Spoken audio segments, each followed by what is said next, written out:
I've always been the kind of guy people forget existed.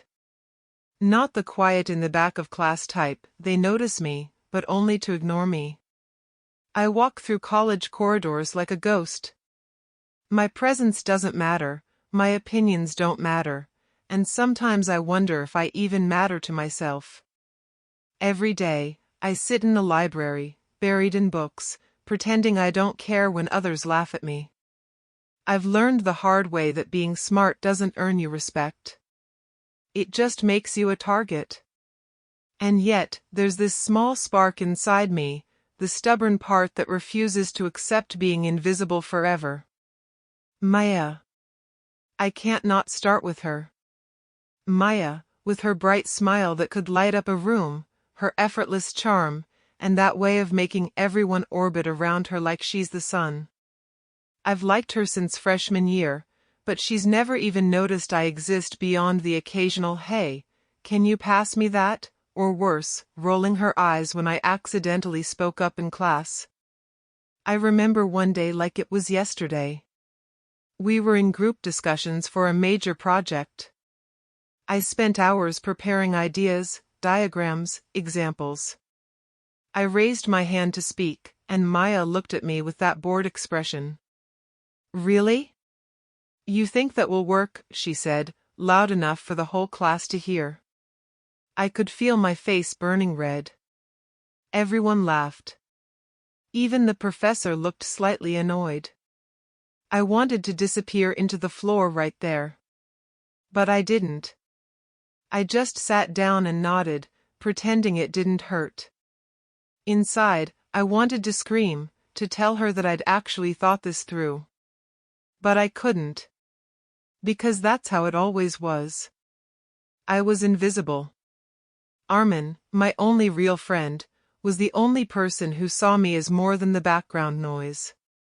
"Ignore them, man," he whispered one day, nudging me in the cafeteria when Maya's clique started making jokes at my expense. "You're smarter than this. Don't give them the satisfaction." Armin had a way of speaking that made it feel like he really understood me. He wasn't flashy or loud like Maya and her friends. He didn't have a lot of friends either, but what he had was loyalty. Real loyalty. And for me, that was priceless.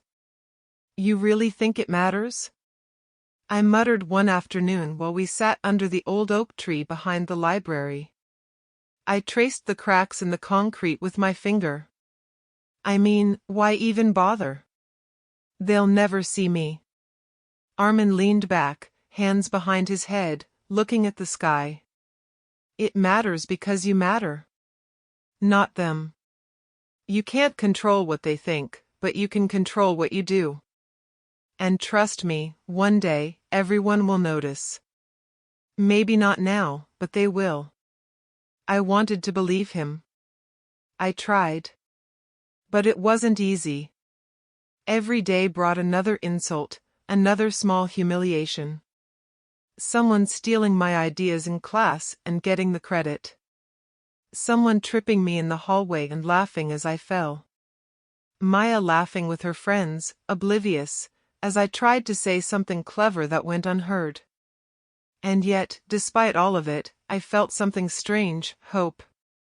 A tiny, stubborn hope that one day I'd prove myself. That one day, I'd stop being invisible.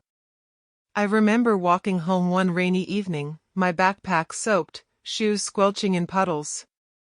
My mind raced with self-loathing, but also determination. I whispered to myself, "One day, Maya. One day, you'll notice me. And it won't be like this. It'll be different. I won't be the guy everyone laughs at anymore." Armin called me later that night. His voice sounded almost like a lifeline through the static of my frustration. "Hey, don't forget our plan, man. Small steps. One day at a time. And don't get distracted by, her." He paused, then chuckled. "Though, yeah, I know you'll never forget her. I don't even think you want to." He was right. I didn't want to forget her. Part of me hated her, yes, but another part, stupid, soft part, still wanted her to see me. Not the boy who trips over his own words, not the boy everyone ignores, but me. The me I hoped to become. College days passed in a blur of unnoticed presence and quiet observation. I started noticing things, the patterns of success, the way confident people carry themselves, the subtle way Maya manipulated conversations so everyone fell in line with her humor. I observed, I learned, I planned. I wasn't just going to disappear into the background forever. I made a secret promise to myself. I would work harder, smarter, longer than anyone else. I would climb. And one day, those who ignored me, or worse, humiliated me, would look at me differently. Especially Maya. Armin noticed the change in me first. You've got that look, man. That don't mess with me look. I see it. It suits you. He grinned, nudging my shoulder. Finally, the world's going to notice you. About time, huh? I smiled, but it was small. Inside, a storm of emotions raged: anger, hurt, desire, ambition.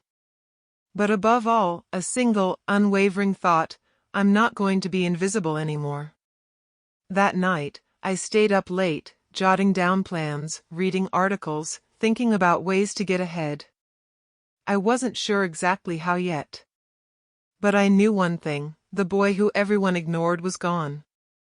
In his place was someone who would demand attention, whether the world liked it or not. Maya might not have noticed me before. She might have laughed at me.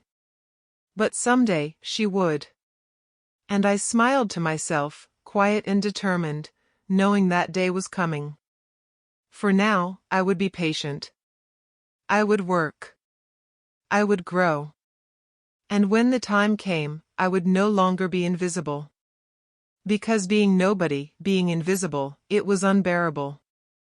And I swore, with every fiber of my being, that I would never feel that way again. I thought I had gotten used to being invisible. I thought the bruises to my ego, the laughter behind my back, the constant reminders that I was just nobody had hardened me. But that day broke something inside me. It started with a group project in our marketing class. This wasn't just any project, it was worth half our grade. And somehow, I was paired with Maya. Of course. Fate has a cruel sense of humor. I spent hours the night before drafting ideas, designing slides, thinking of ways to make our project stand out. I was meticulous. Every point was researched, every graph polished. I felt a rare spark of pride in my work. Maybe, just maybe, I could finally show people I wasn't invisible. The next day, we gathered in the classroom. My heart pounded in my chest as I prepared to speak. I could see Maya chatting casually with her friends, completely unaware of what I'd done. I took a deep breath. Okay, everyone, I started, trying to sound confident. I think our campaign should focus on the emotional connection with the audience, and I've outlined a strategy. Maya tilted her head and interrupted, smiling like she owned the room. Wait. Are you serious? You came up with this? She laughed, a soft, teasing sound that echoed cruelly in the quiet room. I mean, it's cute that you tried, but I don't think this will actually work. I froze. My throat felt tight. The color drained from my face. My ideas, the ones I had poured hours into, were being dismissed like they were nothing. Then it happened. The worst part. She took my notes. Right there, in front of everyone.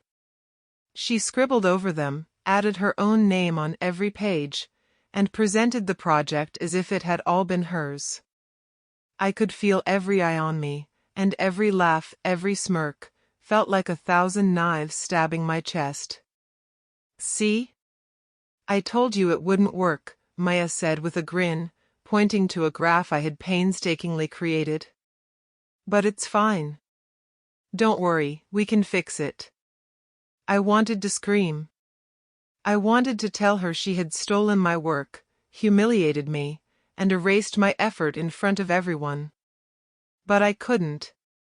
I sat there, frozen, my hands gripping the edge of the table, pretending I was okay. Armin noticed. He leaned over and whispered, "Don't let her get to you. It's not worth it." Not worth it? I muttered under my breath. Everything I worked for, worth nothing? After class, I stayed behind, trying to salvage some dignity.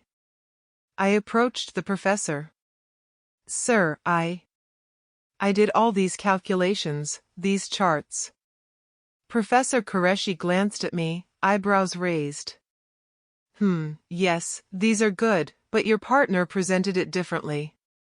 It's still acceptable. Acceptable. Not my work.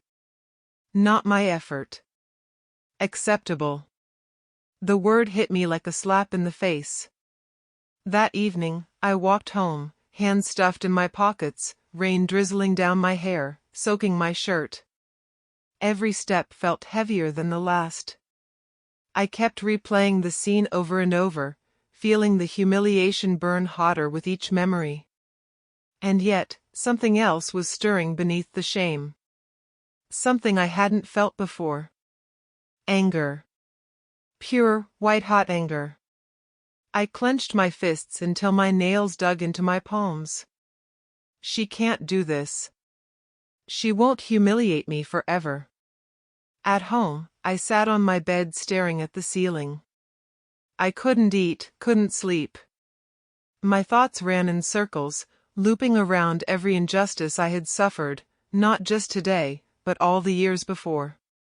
Every time someone ignored me, laughed at me, or stole my ideas flashed before my eyes.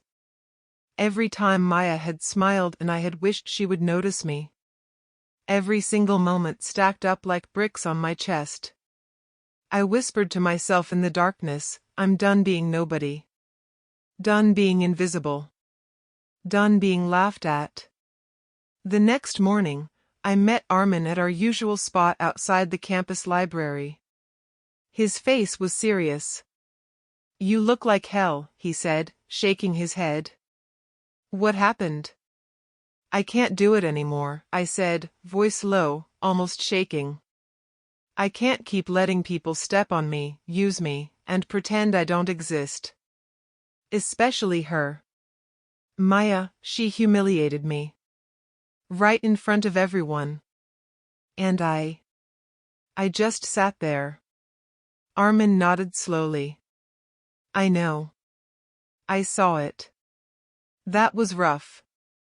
But now's the time, man. You've got fire in you. Use it. Don't let her, or anyone, hold you down again. I looked at him, feeling a mixture of gratitude and resolve. I'm going to prove them wrong, Armin. All of them. I'll work harder than anyone, smarter than anyone. And when I'm at the top, when I have the power, they'll see me.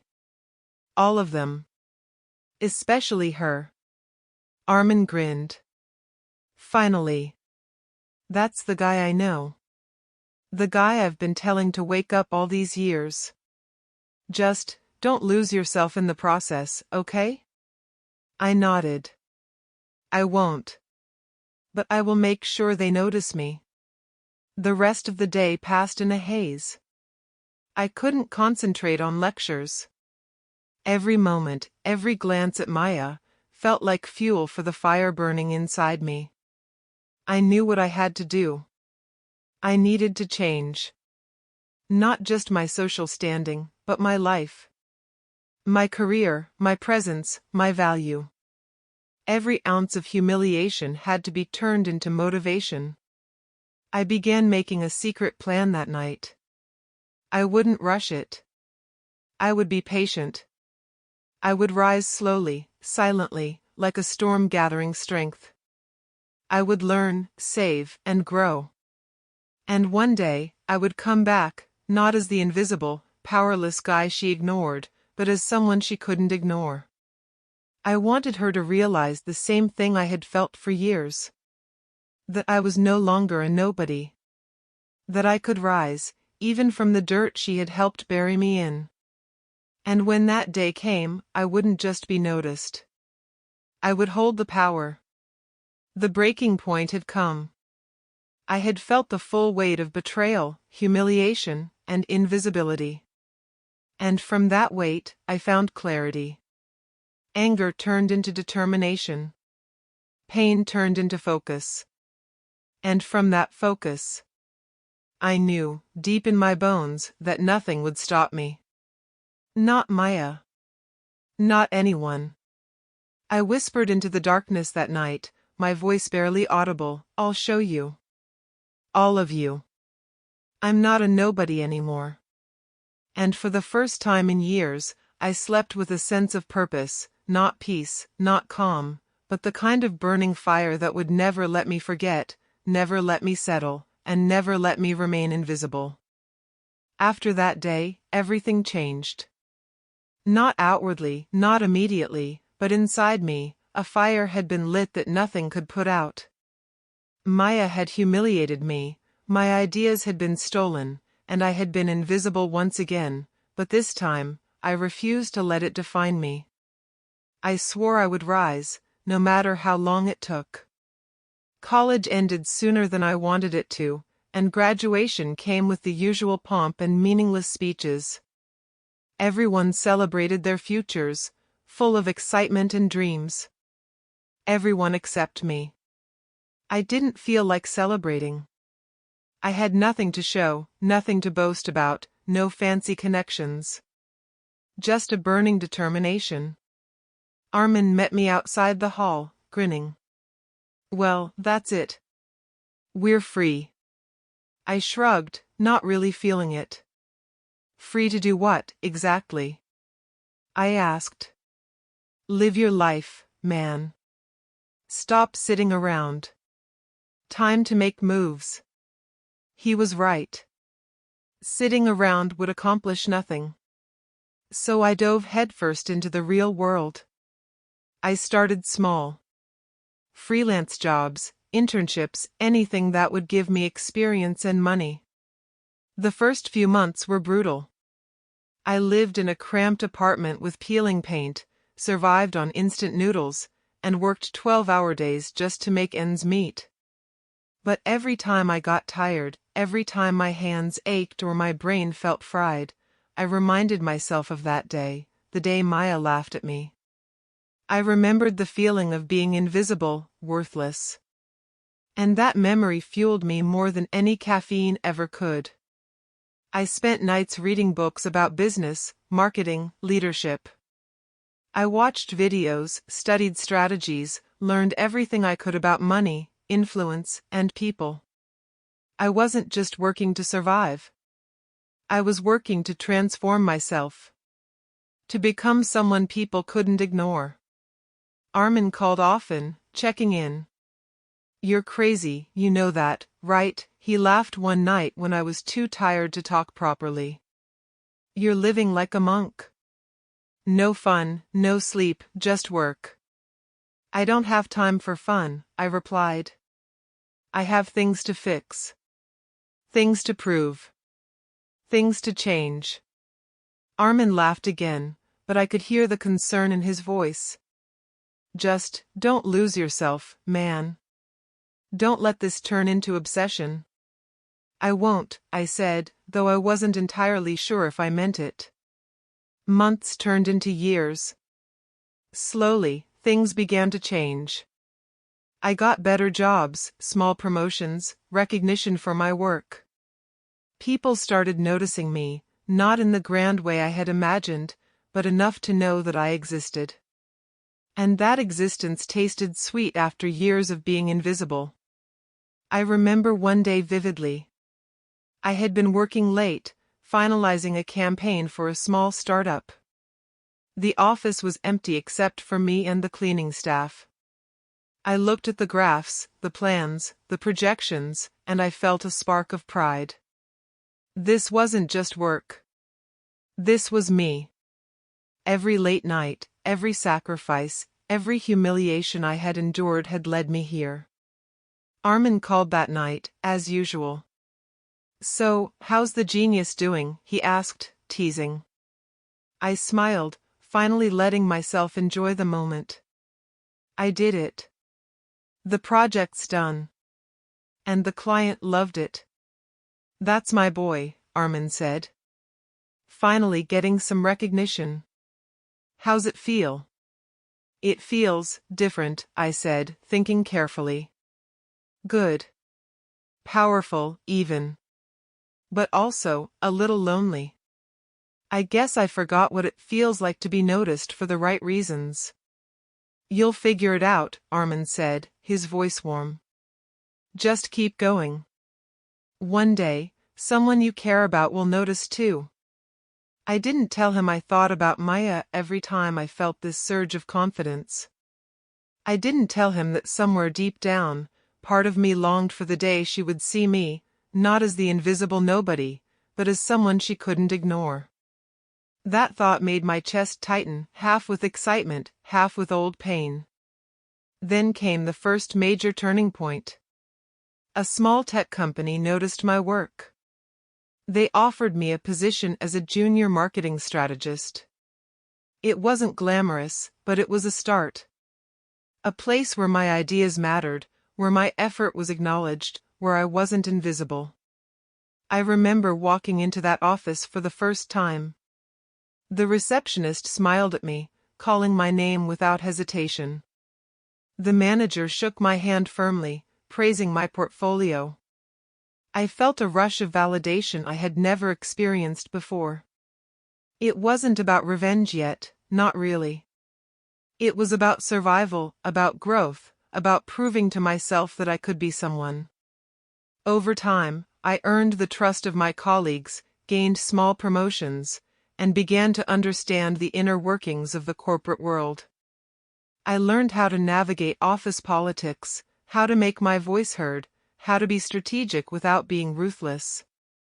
All the while, I never forgot the fire that had started years ago in that classroom, with Maya's laugh still echoing in my memory. Maya had disappeared from my life after graduation. I didn't see her around anymore, didn't hear about her in the industry circles I moved in. It was strange, almost like a relief. And yet, part of me missed that old rivalry, that old spark of humiliation that had ignited this journey. Without it, would I still have the same drive? Armin noticed my thoughts one evening. "You're thinking about her again, aren't you?" he asked, raising an eyebrow. I shrugged, trying to seem casual. "Maybe. She's part of the past. But a past I can't forget. Just make sure you're not chasing shadows, man. You're building yourself, not her." "I know," I said. But deep down, I realized it wasn't just her I was chasing. I was chasing validation, respect, and control. The kind of power that ensures no one ever laughs at me again. The kind of power that forces people to notice when I step into a room. So I worked harder. I learned faster. I made connections, built networks, and slowly, step by step, laid the foundation for the person I was becoming. The invisible boy was gone.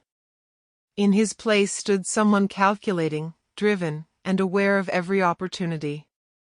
Someone who wouldn't be laughed at. Someone who would rise, and when he did, the world would notice. One night, sitting in my small apartment, staring at the city lights through a cracked window, I whispered to myself, "I'm coming, Maya. I'm coming for everything you never saw in me. And when I reach the top, you'll finally know who I am." Armin called just as I was about to sleep. "Don't forget, man, rest is part of the grind too." After years of grinding, of pouring every ounce of energy into work, something finally changed. I wasn't invisible anymore. Not in the way I used to be. People listened when I spoke, respected my ideas, even sought my advice.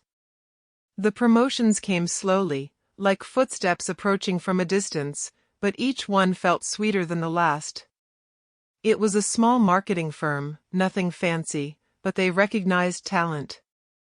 They offered me a managerial position, a real role with responsibility, influence, and a team to lead.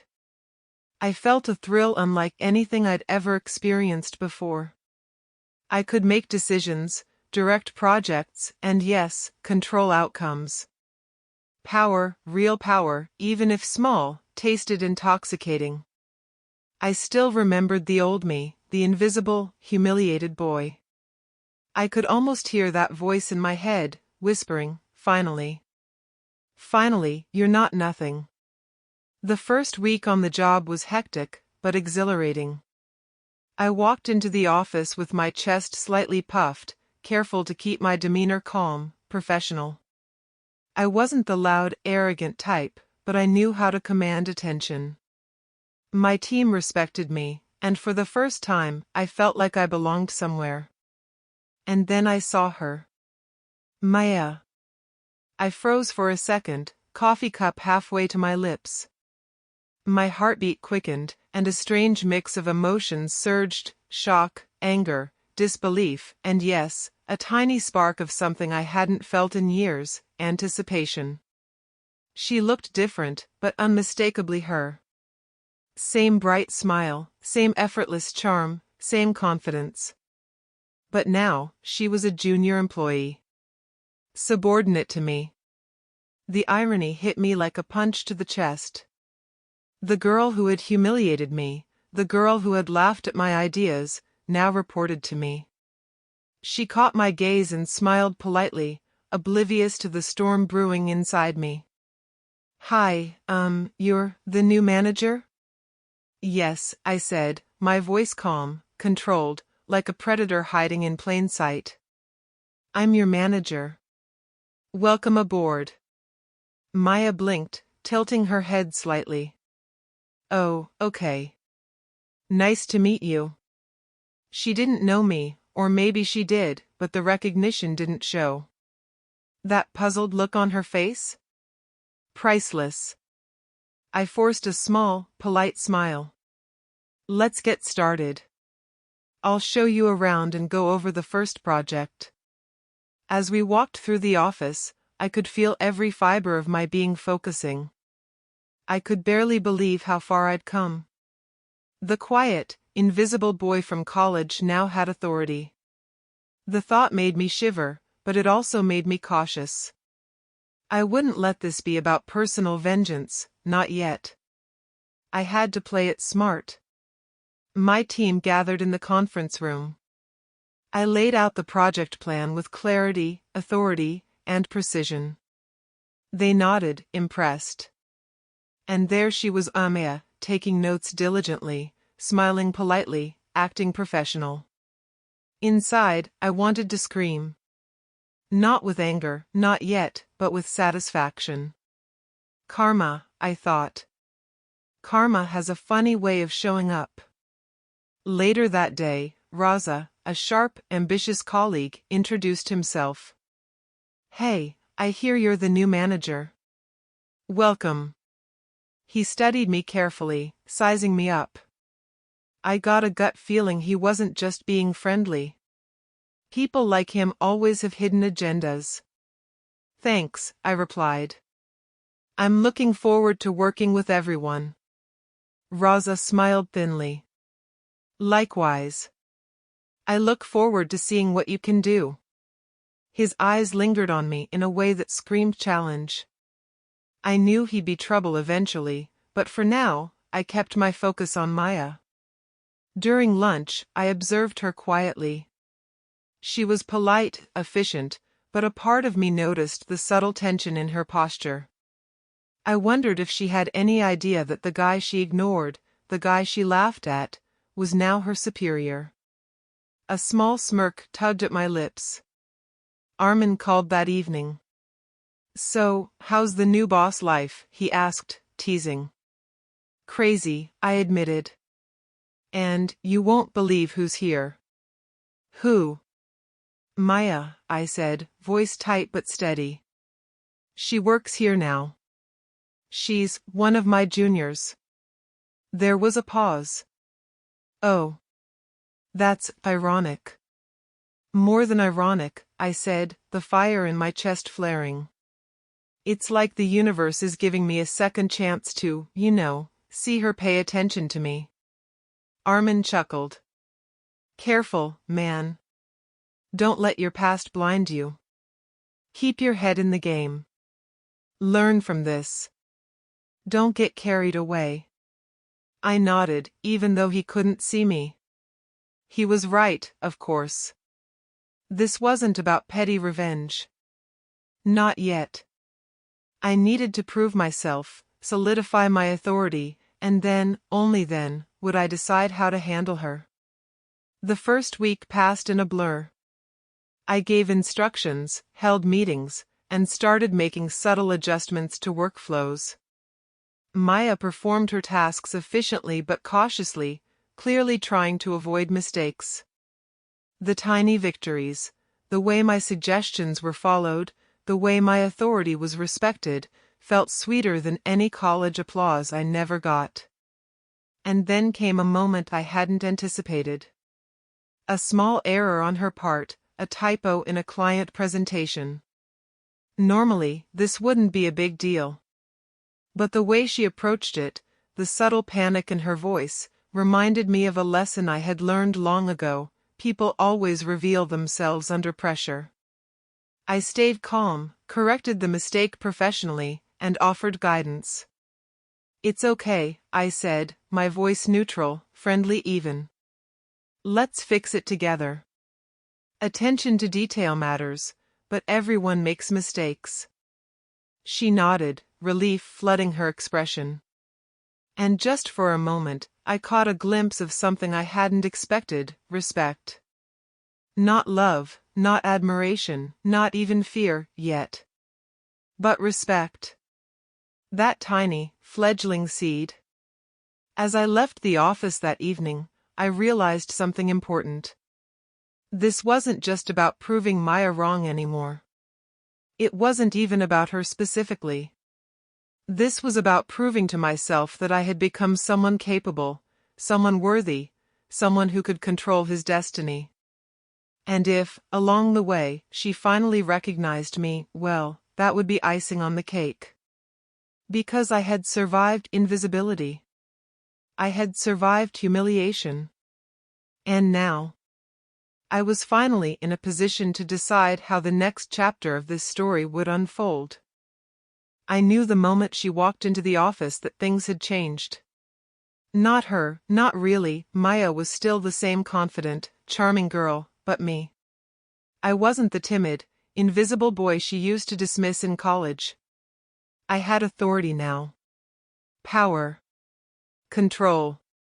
And I intended to wield it carefully, like a scalpel, precise and sharp.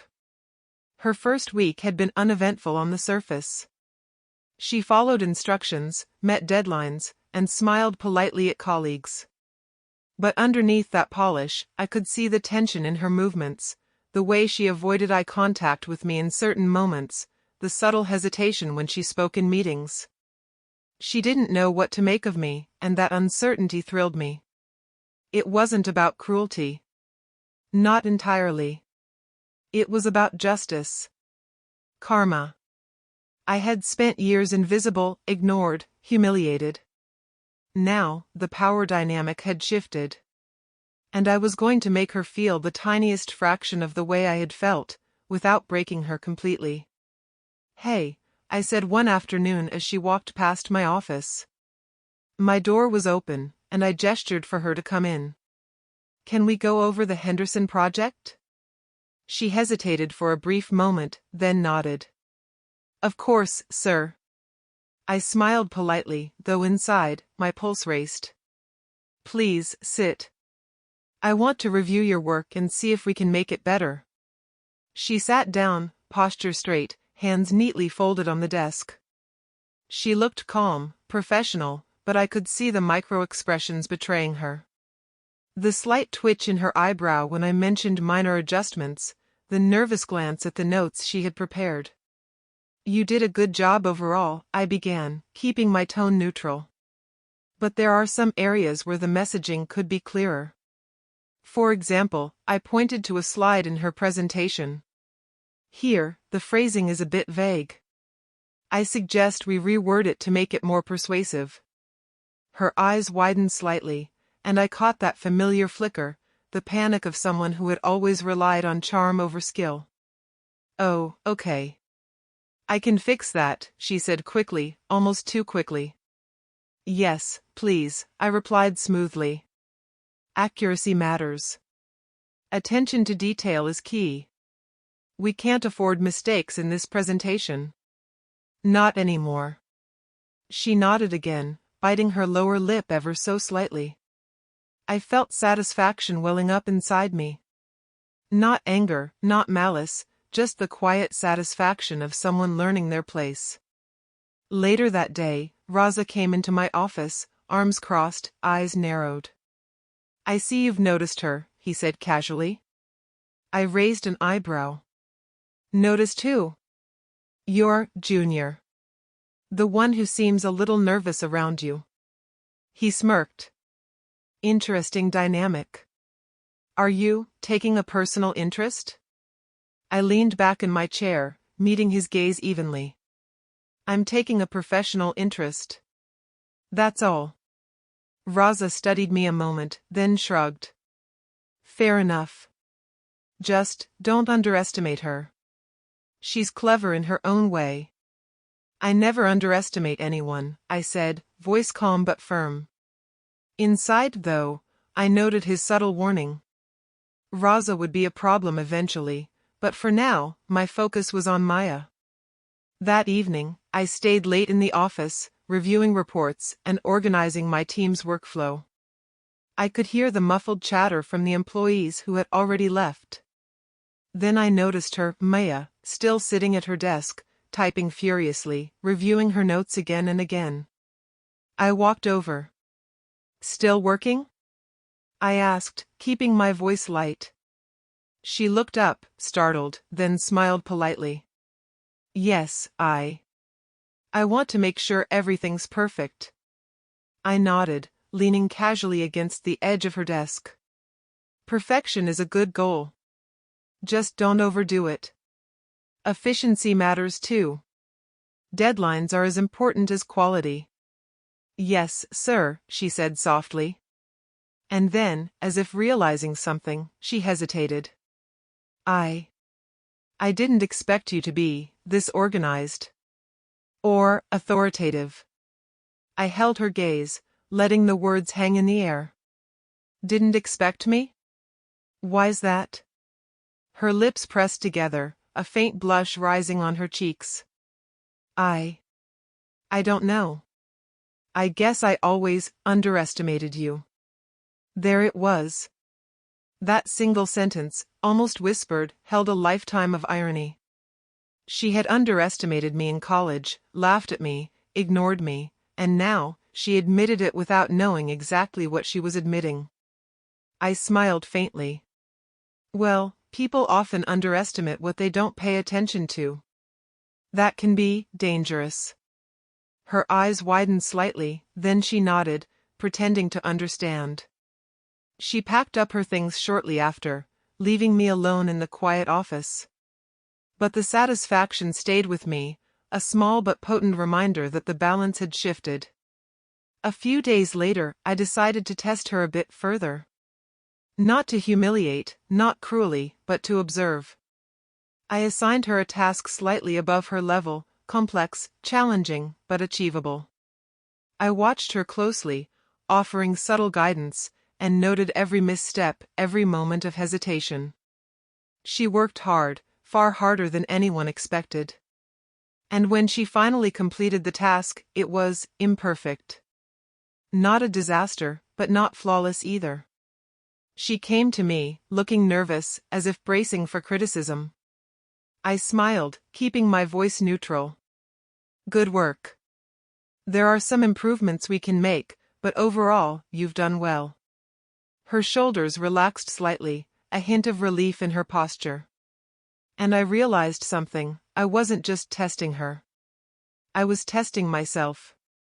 Could I wield this authority without becoming the person I hated? Could I assert power without letting the old anger consume me? That night, Armin called. "So, how's it going with your Maya situation?" he teased. I laughed softly. "It's complicated. She's competent, surprisingly attentive, and clearly aware that I'm in charge now. But it's not about revenge yet. I'm learning to control the fire. To be strategic." "Good," Armin said. "Don't let it get personal. Power is like fire, man. You control it, or it burns you." "I know," I said, but in the quiet of my apartment, I couldn't help feeling a thrill. For the first time since college, the tables had turned. The invisible boy had disappeared, replaced by someone people noticed, someone who commanded attention, respect, and a measure of fear. And Maya. Maya was finally in a position to see the difference. I didn't need her to grovel or apologize. Not yet. Not until the timing was right. All I needed was to watch, to learn, to measure. The world had shifted. And I was ready. The confrontation wasn't just about her, it was about me. About proving that I could survive, adapt, and rise above humiliation. About controlling my anger, harnessing it, and turning it into power. And I knew, deep down, that this was only the beginning. It was a Monday morning, and the office hummed with the usual chatter and clicking of keyboards. I arrived early, as always, reviewing the weekly reports and project timelines. Something about the quiet before everyone else arrived always gave me a sense of power, a small, satisfying reminder that I was no longer invisible. Then I saw her.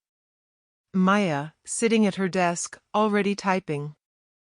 I could see the faint crease of concentration on her forehead. The girl who had once laughed at my ideas in college was now here, working under me, trying her best to prove she belonged in this world that she had never taken seriously before. I let her be for a few minutes, observing her quietly. There's a difference between noticing someone and truly seeing them. And I was finally seeing her, not the perfect, untouchable girl I had admired from afar, but the human behind the charm. Vulnerable. A little anxious. Determined, but not infallible. A minor project error had come up. One of our clients requested last-minute revisions, and I knew Maya had been assigned the task. It was small but important, a simple report, straightforward enough for anyone with a decent eye for detail. I walked over to her desk, smiling lightly. "Good morning. I see you're already working." "That's good." She looked up, startled, then quickly straightened. "Good morning, sir." I wanted to get a head start. "Excellent," I said. But I noticed a minor discrepancy in the data from yesterday's report. "Let's go over it together, shall we?" Her fingers paused mid-type. "Oh, sure. I think I double-checked everything, but, okay." We sat side by side at her computer. I pointed out a few small errors, things that she should have noticed. Nothing disastrous. But the way her eyes widened at the corrections, the slight tremble in her hand as she adjusted the figures, told me she felt the weight of accountability for the first time. "You missed this part here," I said calmly, pointing at the spreadsheet. "It's a small mistake, but attention to detail matters. Clients notice these things. You need to be thorough." Her lips pressed together, and she nodded quickly. I'll fix it right away. Thank you for pointing it out." I smiled, though my heart thrummed with satisfaction. Not because I wanted to punish her, but because the universe was giving me a quiet sense of justice. She had once dismissed me, laughed at me, and ignored my efforts. Now, she was learning, gently, professionally, what it meant to respect the work of someone who had earned it. Later that afternoon, I checked in again. She had corrected the mistakes, but there were new, minor errors, small oversights that anyone could make under pressure. I didn't reprimand her harshly. I guided her. I suggested improvements, praised the parts she had done well, and left her with a clear path to correct the rest. And then, I watched. I watched her struggle, focus, and push through her own doubts. She muttered under her breath at times, frowning at the screen, tapping her pen nervously. But she was learning. And in that, I found a deeper satisfaction than any petty revenge could ever provide. That evening, Armin called. "So, she made a mistake?" he asked, curiosity in his voice. "Yes," I said, leaning back in my chair, smiling faintly. "But it's not about the mistake. It's about how she handled it. She's aware now. She's realizing that she can't just glide through life on charm anymore. That respect has to be earned." Armin chuckled. "I see. And are you enjoying this, just a little?" I laughed softly. "Maybe a little. But it's not about enjoyment. It's about strategy. Observation. Karma isn't about cruelty, it's about balance. And right now, the balance is shifting." Over the next few days, I continued to monitor her work subtly. Each small error, each hesitation, each moment of uncertainty was a learning opportunity, for her, yes, but also for me. I was learning patience, control, and how to channel my old anger into strategy rather than impulsive action. Then came the test. The Henderson project was nearing its final stage, and the client had requested a last-minute revision. I assigned the task to Maya. It was complex enough to challenge her but within her capabilities. I watched as she tackled it, noticing how she paused, recalculated, double-checked, and corrected herself in real time. But she faltered. Just a little. A small miscalculation in one section threatened to delay the submission. My pulse quickened, not with anger, but with anticipation. This was the first real opportunity for her to face consequences under my supervision. I approached her desk. "I see the issue here," I said, pointing at the problematic section. "It's minor, but it needs correction immediately. Take a moment to review it thoroughly." Her cheeks flushed, and she looked at me nervously. I can fix it. I wasn't expecting this part to be tricky." I nodded. "None of us ever do. That's why attention to detail matters. Don't worry. I'll help if you need it. But you have to take responsibility. That's how we grow." She worked under my guidance, correcting the errors, rechecking every line. The pressure was visible, the stress almost tangible, but she handled it. Slowly, meticulously. By the time she finished, the report was flawless. "Good work," I said, leaning against her desk. "You handled the pressure well. Mistakes happen, but how you respond makes all the difference." Her shoulders relaxed slightly, a small smile appearing on her face. "Thank you, sir. I appreciate your guidance." Inside, I felt a quiet pride, not just in the work, but in the shift in dynamics. Maya had learned humility. She had experienced the consequences of oversight. And she had survived them. That night, I called Armin. She managed it. The revision is perfect. But more importantly, she knows she can't glide by anymore." "Good," Armin said. And how do you feel? I paused. Satisfied. Calm. Not vindictive, not angry. Just balanced. The tables have turned, and I can watch without needing to act cruelly. That's power. Real power. Armin laughed. You sound like a philosopher now. I like it. Just don't get too comfortable. She might surprise you. I know, I said. And I'll be ready. But for now, the karma has begun. Over the next few weeks, subtle changes occurred. Maya's confidence wavered at times. She asked more questions, double-checked her work, and began showing genuine respect for my guidance. Meanwhile, I continued my own ascent, learning the finer points of leadership, influence, and strategy. Weeks had passed since the Henderson project debacle, and Maya had changed. Not entirely, not completely, but the cracks in her confidence were visible now, subtle as they were. She asked questions more often, double-checked her work, and no longer assumed she could glide through tasks with charm alone. I watched it all quietly, feeling a strange mix of satisfaction and unease. Satisfaction, because the tables had turned. Unease, because I realized the fire inside me, once pure revenge, was beginning to blur.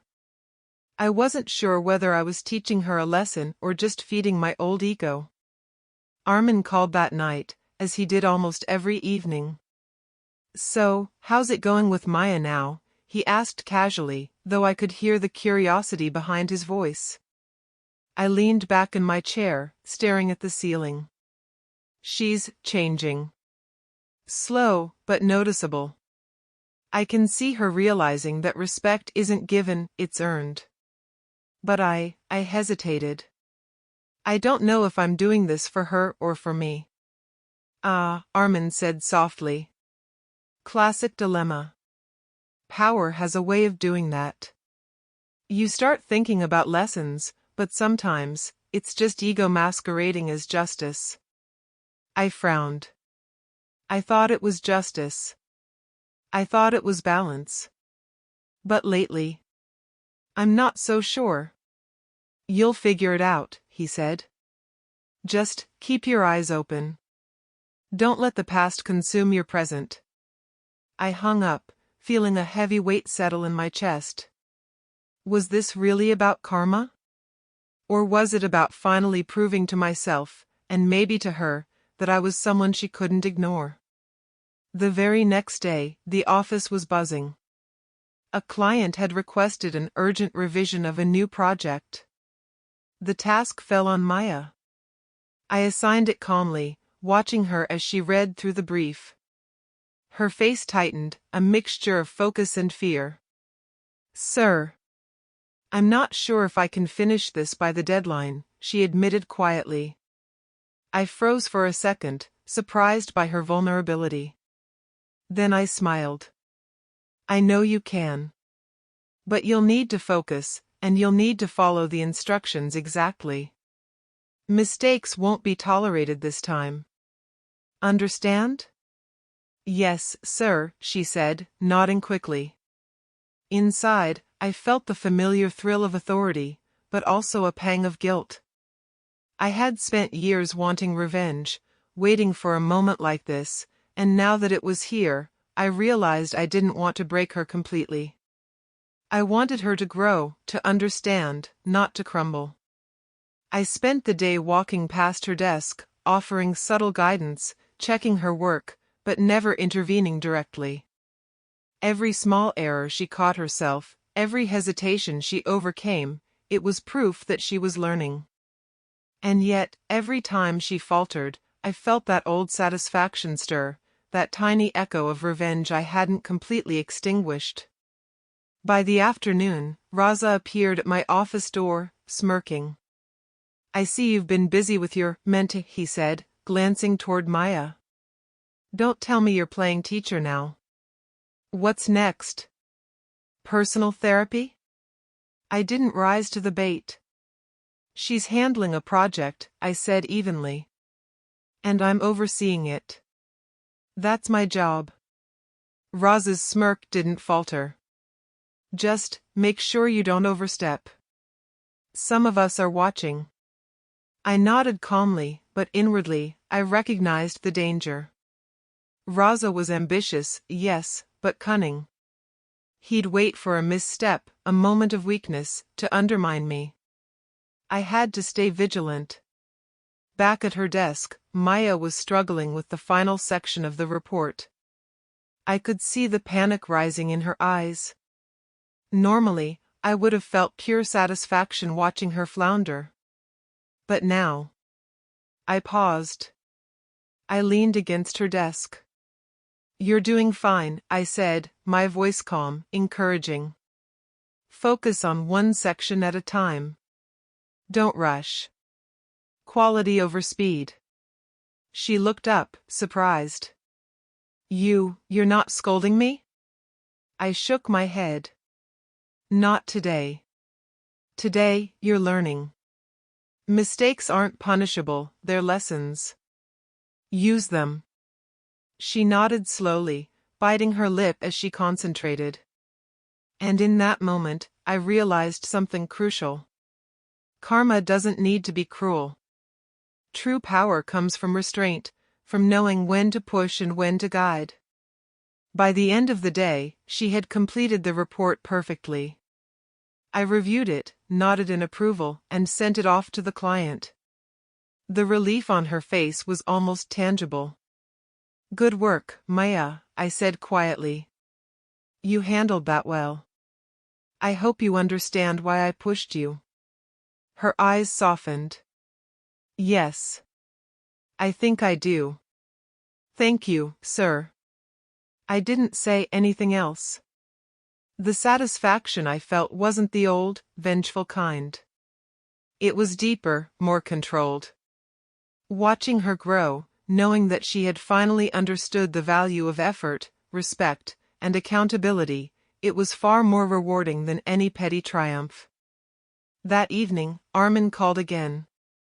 So, how's it going now? Did the little lesson work? I smiled softly. It did. But it's different this time. I'm not just proving myself. I'm guiding her. Teaching her, indirectly. And somehow, it feels better. Good, he said. Just, don't lose sight of your own goals. It's easy to get caught up in fixing the past. I know, I said. But maybe this isn't just about the past. Maybe it's about both of us growing. She learns, I grow, balance is restored. The next few weeks were a delicate dance. I continued to observe Maya, guiding her subtly, correcting her errors without public humiliation, and letting her experience the natural consequences of her work. Each success she earned under my guidance felt like a small victory, not over her, but for both of us. Yet Raza remained a looming threat. He watched, waiting for any opportunity to undermine me, to exploit any misstep. I could sense it in his eyes, in the way he lingered near meetings, in the casual comments he dropped around the office. One wrong move, and my carefully built authority could be challenged. I knew the turning point had arrived. I wasn't just a manager. I wasn't just Maya's superior. I was a strategist, a player in a game far bigger than simple revenge. And the choices I made now would determine not just her growth, but mine as well. That night, I sat in my apartment, staring at the city lights through the window. Maya had learned something valuable today. Raza was still scheming. And I was beginning to understand the true nature of power. It wasn't about humiliating someone who had wronged me. It wasn't about petty revenge or satisfaction. It was about control, influence, and restraint. And I realized something else. The invisible boy I had once been, the one humiliated and ignored, was gone forever. In his place was someone who could endure, guide, and conquer without losing himself in the process. The turning point wasn't just Maya's lesson. It was mine. I whispered to myself in the quiet of my apartment, "This is just the beginning. The real game starts now. And I'm ready." The office had changed. Not in layout or structure, but in atmosphere. People respected me now, not out of fear, not because of arrogance, but because they had seen me earn it. Authority isn't given, I thought, it's claimed. And I had claimed mine, piece by piece, day by day. Maya was adapting too. She moved with caution now, double-checking her work, asking questions, learning quickly. She had begun to respect not just my authority, but my intellect. And though part of me thrilled at the irony, another part, strangely, felt a sense of responsibility. Because true power, I realized, wasn't about humiliating people. It was about shaping outcomes, influencing growth, and controlling chaos without losing yourself. That's what I had learned during the long years of invisibility, humiliation, and struggle. This week, a major client had approached us, a high-profile campaign that could make or break the company. Naturally, I was in charge. Every meeting, every decision, every presentation would go through me. It was the perfect stage to prove that I wasn't just competent, but indispensable. I called a meeting that morning. "This campaign will define us," I said firmly, scanning the room. "Mistakes are costly. Attention to detail, creative thinking, and teamwork will determine our success. Everyone will be held accountable." Maya's eyes met mine briefly, then darted away. I saw the mixture of anxiety and determination there. She knew this was important. And I knew she would rise, or falter. Both outcomes would be informative. The first few days were hectic. I guided the team, delegating tasks carefully. Every step was deliberate, measured. Raza hovered at the edges, offering suggestions with a thin smile, trying to insert himself into my decisions. I ignored him.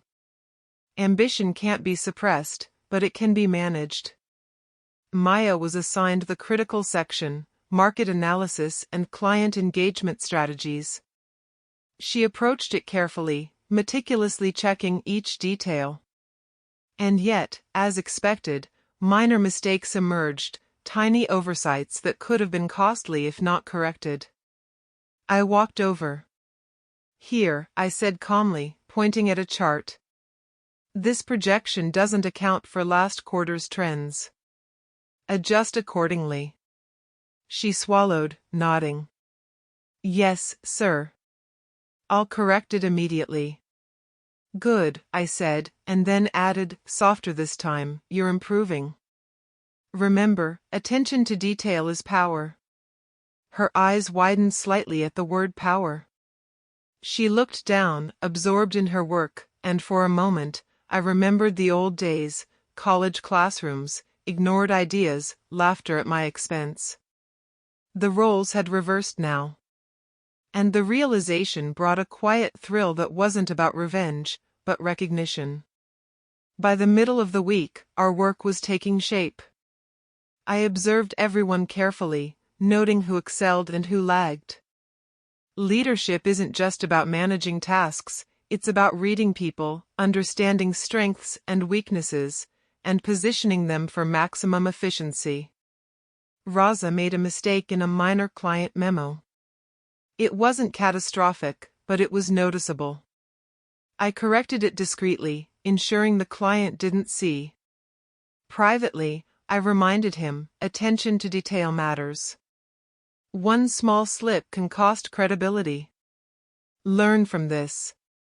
He scowled but nodded, clearly irritated. Ambition without humility is dangerous, I thought. Raza had the skills to threaten me in the future, but he hadn't learned the subtle balance of patience and strategy. That was my advantage. Meanwhile, Maya began to excel under pressure. I watched her confidence grow in increments, small but meaningful. One afternoon, she approached my office with her laptop in hand. "Sir, I've revised the client engagement plan," she said, hands slightly trembling. "I think it aligns with your suggestions, but please check it." I took the laptop, scanning her work. I felt that familiar pride, the pride of someone who had endured humiliation and transformed into a mentor, a guide, a strategist. "Excellent," I said after a moment. "This is thorough, creative, and actionable." "Well done." She blinked, slightly stunned. Thank you, sir." It struck me then how far we both had come.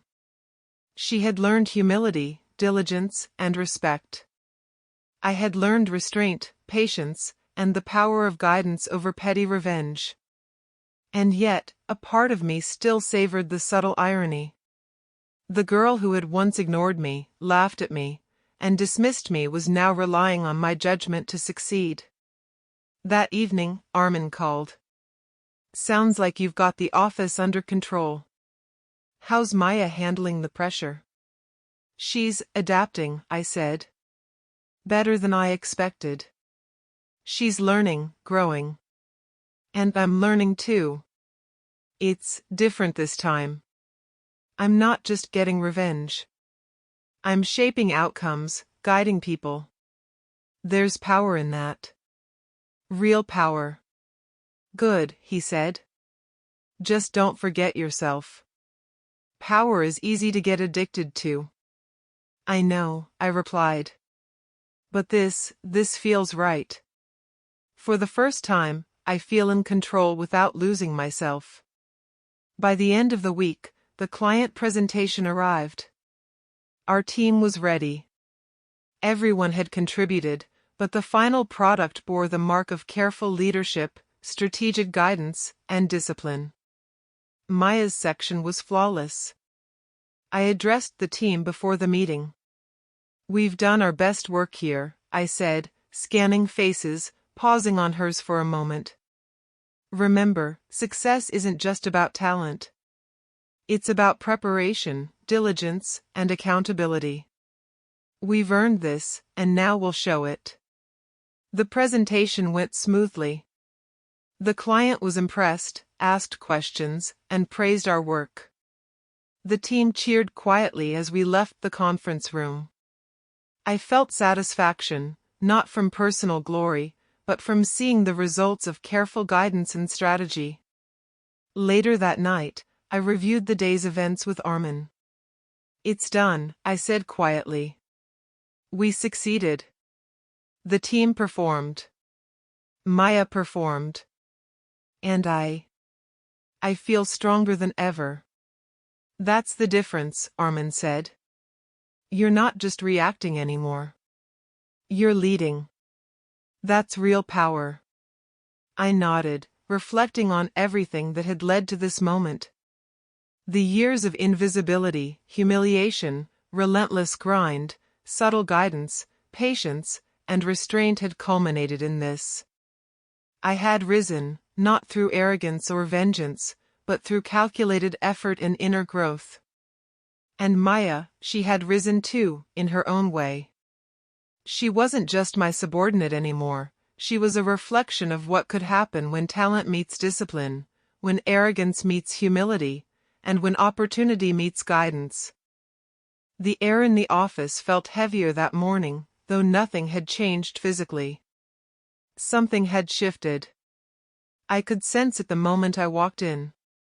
People were on edge, typing faster, moving with a purpose that hinted at urgency and fear. Raza had upped his game. I could see it in his smirk as he passed my office. Every suggestion, every casual comment, had a hidden edge, a way to destabilize me. He wasn't just ambitious anymore, he was dangerous. And I had to be ready.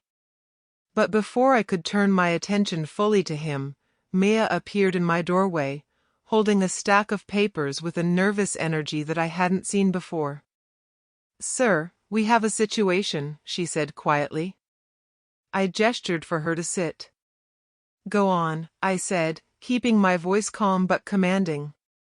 The client, they found a discrepancy in the financial report. It's minor, but it could delay the project if it's not corrected immediately. I frowned, scanning the papers she handed me. She had clearly double-checked everything, but there it was, a small, overlooked error in a column. One tiny misstep that could cost us credibility.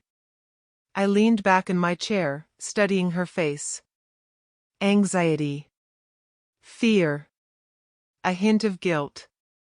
I could feel the old thrill rising, the same one I had felt years ago when I was humiliated by Maya, when the world seemed to mock me. But now, it was tempered by control. This isn't catastrophic, I said slowly. But it needs correction. Can you handle it?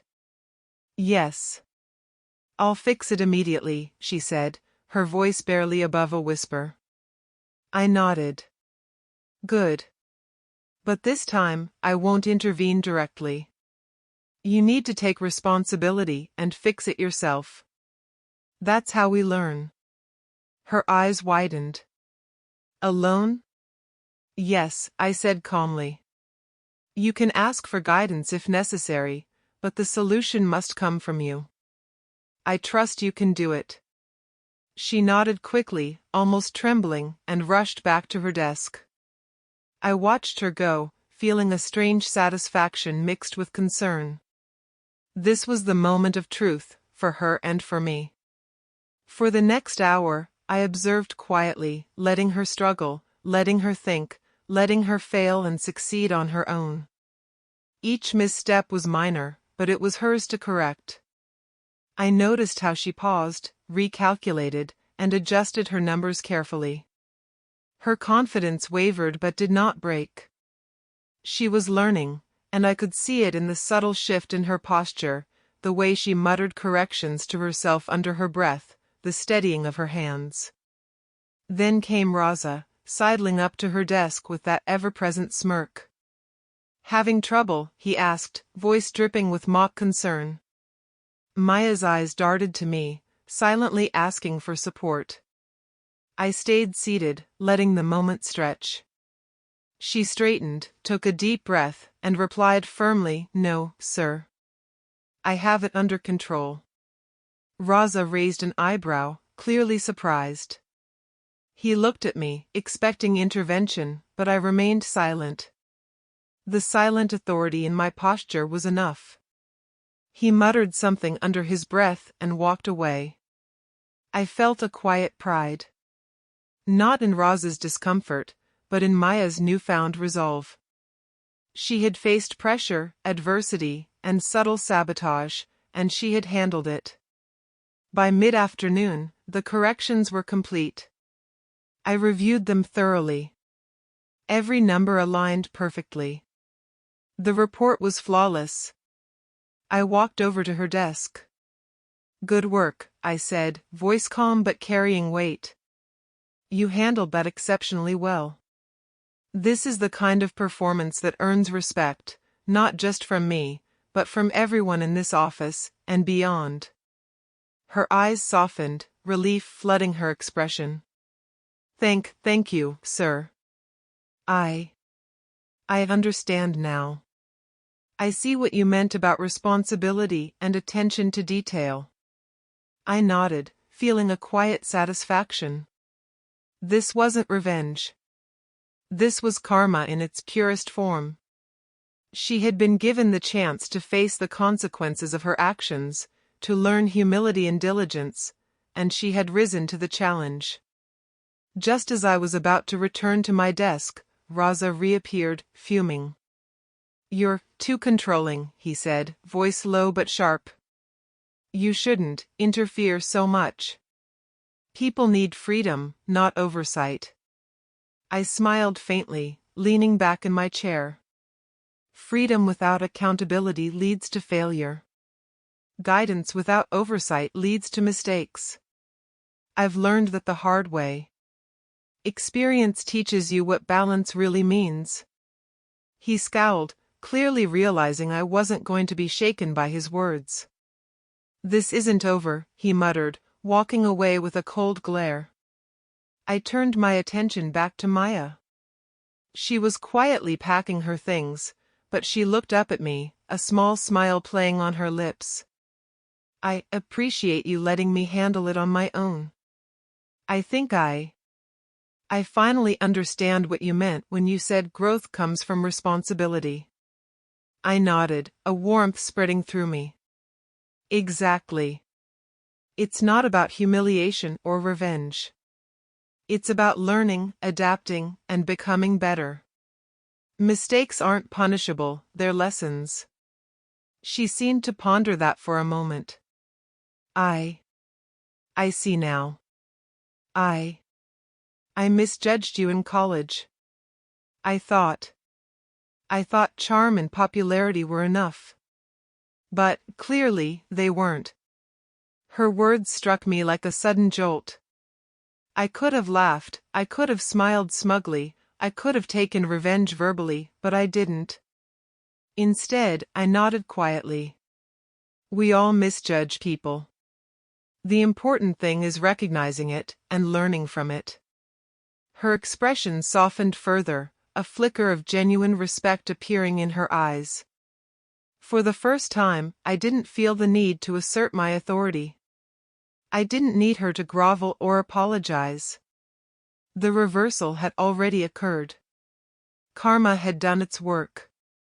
Later that evening, I spoke with Armin over the phone. "It's done," I said quietly. "The Henderson project is complete. Maya handled the crisis beautifully. And Raza, he's still scheming, but I've shown strength without losing control." "Sounds like the invisible boy is finally gone," Armin said, a smile in his voice. "You're not just surviving anymore. You're leading, teaching, and winning without becoming bitter. That's impressive." I exhaled slowly. "It's more than that, Armin. It's balance. I've learned that revenge isn't about breaking someone.